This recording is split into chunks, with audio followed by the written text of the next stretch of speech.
nongeye kubasuhuza mu izina rya Yesu Kristo w'i Nazareti. Nongeye gusuhuza buri muntu wese ubasha kuza gufata uyu mwanya, umwanya mwiza, umwanya w'ijambo ry'Imana, umwanya udasanzwe w'igiciro gikomeye cyane, umwanya w'umugisha ku bantu bose bibuka gucungurwa ku mwami wacu Yesu Kristo. Ndashaka ko dufata uyu mwanya kwanza kugira ngo twongere tubashimire kandi tunabifuriza amahoro y'Imana. Rero ndabashimiye mwese aho muza kuba muherereye hose, mbifuriza uyu mwanya mwiza. Uyu munsi mukuru wa Noel ni umunsi ukomeye buri wese abakristo baba barimo kwishimira umucunguzi igihe yageraga ku isi kugira ngo aze kuducungura twese. Nkaba mboneyeho uyu mwanya no kwifuriza buri muntu wese uyu mwaka mushya muhire wa 2020. Buri wese agiye kuwutangira cyangwa agiye kuwurangiza anawutangira neza. Ndashaka kugira ngo nifatikanyije na buri wese abacunguwe, ari abacunguwe nk'itorero, ari abacunguwe n'amaraso ya Yesu. Mwese Imana ibagirire neza kandi mwese Imana ibahe umugisha. Iyo ni indamukanyo ya buri muntu wese uri bukurikirane iri jambo ry'Imana. Nishaka kugira ngo nguhe uwambukane naryo uyu mwaka, ijambo uza guserebrana naryo muri iyi minsi mikuru, ari umunsi mukuru wa Noel, ari n'umunsi mukuru wa Bonane. Imana rero itugirire neza kandi dufashe. Reka dusome ijambo ry'Imana, ijambo dusanga ahangaha mu Kuva, igitabo cyo Kuva igice cya 14 umurongo waho wa 13 tugeze ku murongo wa 15. Kuva cyangwa se Exode chapitre 14 du 13e verset tugeze kuri verset 15. Reka dusome mu izina rya Yesu Kristo. Ijambo ry'Imana riravuga ngo, maze Mose asubiza abantu ati, mwitinya, mwihagararire gusa, mureba agakiza Uwiteka ari bubazanire uyu munsi, kuko abanyegiputa mwabonye uyu munsi mutazongera kubabona ukundi. Uwiteka ari bubarwanirire, namwe mwicecekere. Uwiteka abaza Mose ati, niki gitumye untakira? Bwira Abisirayeli bakomeze urugendo. Amen. Iri jambo rero ni jambo nshaka kugira ngo ribashe kugufasha kandi rigukomereshe imirimo n'ibitangaza Uwiteka akora. Imana imaze guhagurutsa Mose, yamuhagurukije mu gihe gikomeye kandi igihe kigoye, ubwo abana b'abahungu batagombaga kubaho. Ndashaka kukubwira ngo nubwo hashobora kuba hari itegeko ryabuza abantu kubaho, hari itegeko ry'Imana ryongera rikaza rigahesha umuntu uburenganzira kubaho kubera umugambi Imana ibifite ku muntu. Ndashaka kukubwira kudacika intege, kuko iyatangiranye nawe niyo kwizerwa kandi ifite imbaraga no kubikora, ibasha kubikora. Bibiliya iravuga ngo nuko Mose arakura, kandi gukura kwe biba mu mugambi w'Imana, arererwa ahantu. Bibiliya ngo Imana ikora igitangaza, mama we umubyara aba ari we umurera, abona n'ibimutunga kandi abona n'ibihembo byo kurera uwo mwana kugeza igihe yaje gukura, amushyikiriza umukobwa wa Farawo. Rero ndashaka kukubwira iri jambo Imana yabwiye Mose igihe Mose yamaze guhamagarwa n'Imana, aho nta muntu wari uzi neza ko muri uwo muryango hari umuntu wahaguruka kugira ngo azacungure abari mu mibabaro, acungure abari mu gahinda. Imana ihagurutsa Mose mu gihe cye kugira ngo abashe gukora ibyerekeye Imana ku bw'Abayisirayeli bose. Niyo mpamvu ushaka kukubwira ngo iri jambo ni ubuhanuzi, kandi iri jambo ni ubwenge, n'ubushobozi, n'ubushishozi buvuye ku Mana. Ndashaka kukubwira ngo Imana yabwiye Mose kwizabana nawe yiringiye Imana, yavuganye nawe kwizabana nawe. Ahangaha ni amagambo Mose yabwiye abantu aho bari imbere y'ikibazo. Bari imbere y'ikibazo kimeze gute? bari imbere y'ikibazo cyitwa inyanja itukura. Aho ngaho ntago babonaga ko bafite ubushobozi bwo kuzabarenza aho hantu. Burya iyo ugeze imbere y'ikibazo, iyo utabonye igisubizo, uba wibaza ngo iki kibazo ndakivamo nde, iki kibazo ndagisohokamo gute, mbiragenda gute. Ariko muri ibyo byose Mose yakomeje kwizera Imana ye. Nanjye ndashaka kukubwira ngo wizere Imana kandi wizere icyo yavuganye nawe. Nta kindi cyatumaga Mose gutinyuka no kwizera icyo Imana yavuganye nawe.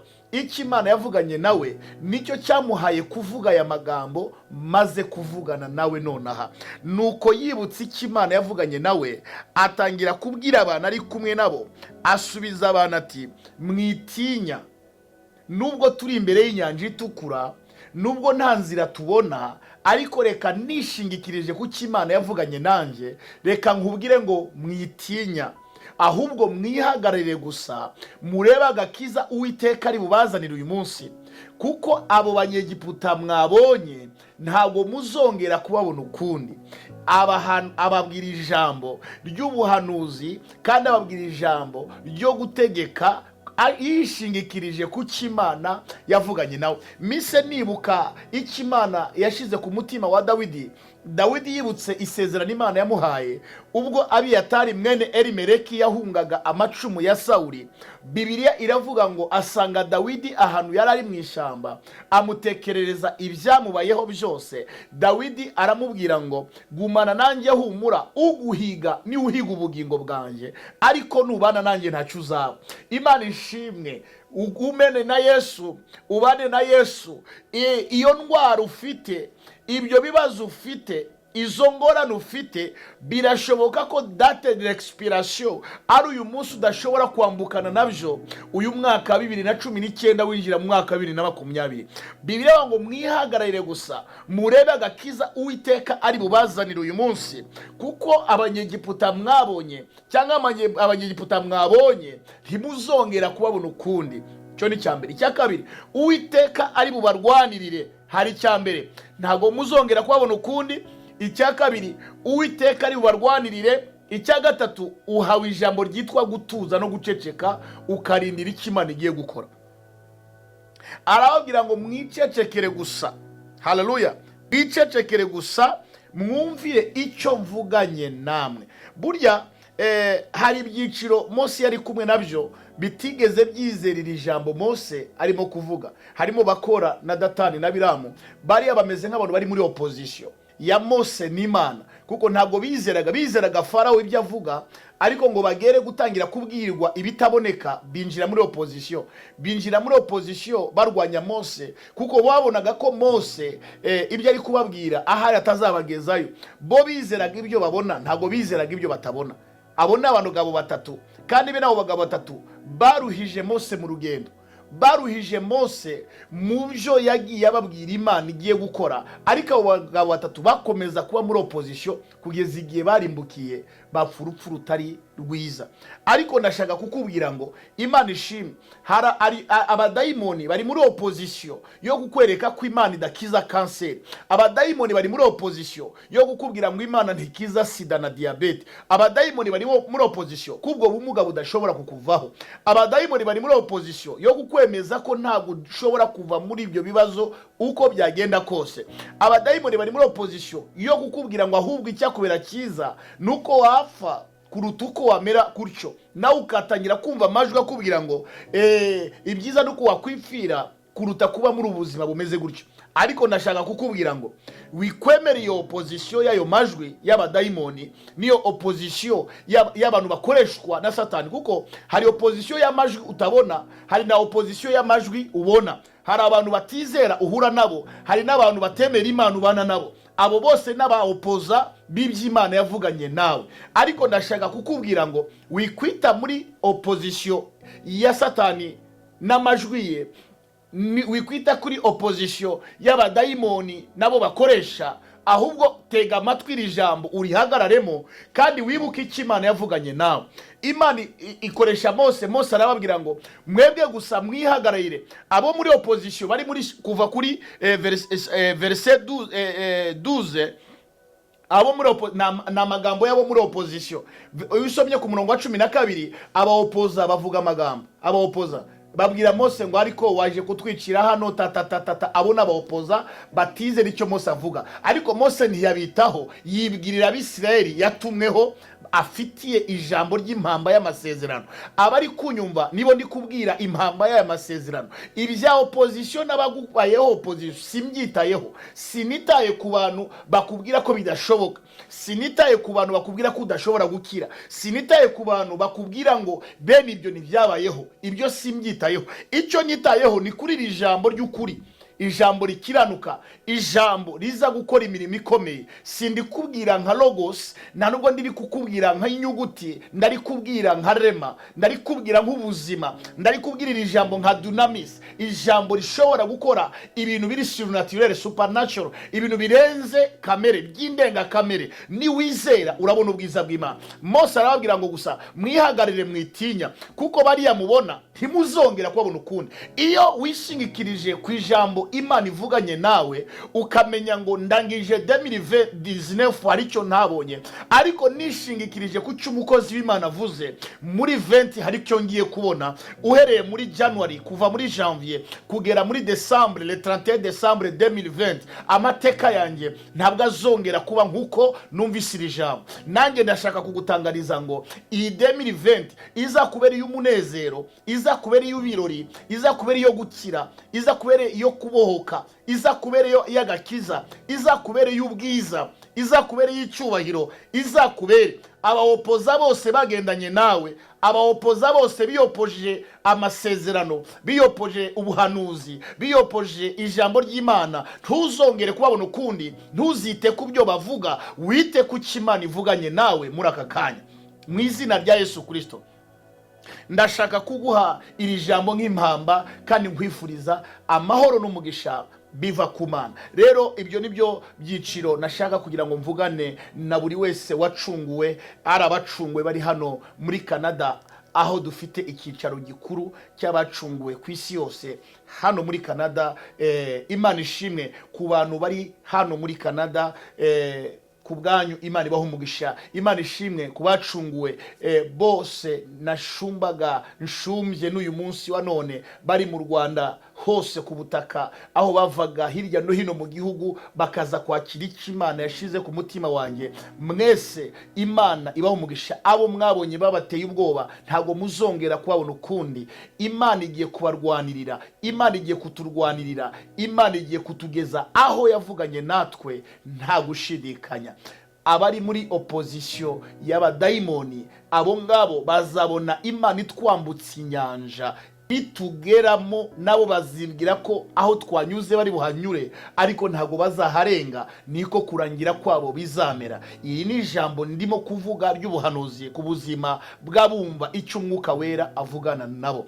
Abo wabonye bagukuye umutima, ibyo wabonye byagukuye umutima, ibyo wabonye byakubujije amahoro, ntuzongere kubibona ukundi. Uwiteka kurwanirire wowe. Icyo usabwa ni ugutuza, icyo usabwa ni uguceceka, icyo usabwa ni ukwizera, icyo usabwa ni ugusenga udacika intege ubuzima bwawe bwose.